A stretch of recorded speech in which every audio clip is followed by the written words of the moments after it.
আমরা বাজার চলতি যেসব ব্রেড স্প্রেড বা মেয়োনিজ কিনে পাউরুটির সাথে খেয়ে থাকি সেগুলো স্বাস্থ্যের জন্য তো ভালো হয়ই না। আর এইসব প্রোডাক্টে যে তেল ব্যবহার করা হয় সেই তেলের কোয়ালিটিও কিন্তু ভালো থাকে না। সেজন্য আজ আমরা ভীষণই হেলদি একটি ব্রেড স্প্রেডের রেসিপি দেখে নেব, যেটা বাচ্চা বড় সবাই খেতে তো খুবই পছন্দ করে।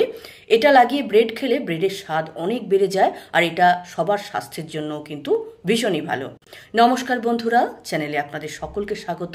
চলুন খুব তাড়াতাড়ি একটি হেলদি ব্রেড স্প্রেডের রেসিপি দেখে নেওয়া যাক। তো তার জন্য আমরা কি করব? তো প্রথমেই আমরা আধা লিটার বা হাফ লিটার দুধ নিয়ে নেব। এখানে আমি হাফ লিটার দুধ নিয়েছি। তো এই দুধটাকে আমরা একটু ফোটাবো, ফুটিয়ে এই দুধ কেটে আমরা ছানা তৈরি করব। তো ছানা তৈরি করার জন্য আমি এখানে 2 চামচ ভিনিগারে 2 চামচ জল মিশিয়ে একটা লিকুইড তৈরি করছি। যাদের কাছে ভিনিগার নেই তারা লেবু দিয়েও ছানা কাটতে পারেন, আবার ছানা কাটার পাউডার পাওয়া যায়, সেই পাউডার যাদের কাছে আছে সেটা দিয়েও কিন্তু ছানা আপনি তৈরি করে নিতে পারেন। তো আমি এখানে ভিনিগার এই জন্যই দেখাচ্ছি যে আজকাল ভিনিগার মোটামুটি সবার বাড়িতেই থাকে। তো দেখুন ছানা তৈরি হয়ে গেছে।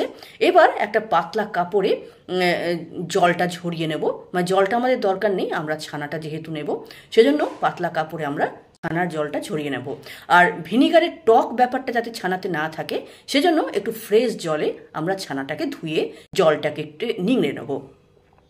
তারপরে আমরা একটা মিক্সির জার নেব, সেখানে ছানার সাথে একটা চিজের কিউব দেবো, এক চামচ বাটার, একটু ধনে পাতা, 2 থেকে 3 কোয়া রসুন দেব, 1 চামচের মতো অরিগানো নেব, হাফ চামচ চিলি ফ্লেক্স আর হাফ চামচ নুন নিয়ে নেব, দিয়ে ভালো করে ব্লেন্ড করে নেব। এবার দেখুন তৈরি হয়ে গেল একেবারে হেলদি এবং টেস্টি ব্রেড স্প্রেড। এই ব্রেড স্প্রেডটাকে আপনি ফ্রিজে 7-8 দিন রেখে কিন্তু খেতে পারেন। আর এই ব্রেড স্প্রেড যখন লাগাবেন আপনি, এটা বাচ্চা বড় সবাইকে আপনি দিতে পারেন। বাচ্চারা খেতে খুবই পছন্দ করে, যারা ব্রেড খেতে চায় না বা স্কুলের টিফিনে ব্রেড দিলে ফেরত নিয়ে আসে তারাও দেখবেন খুব ভালোবেসে খাবে। তো যাই হোক, ভিডিওটি কেমন লাগলো অবশ্যই কমেন্ট বক্সে লিখে জানাবেন।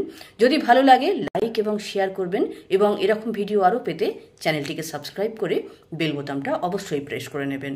আজ এতটাই, নমস্কার।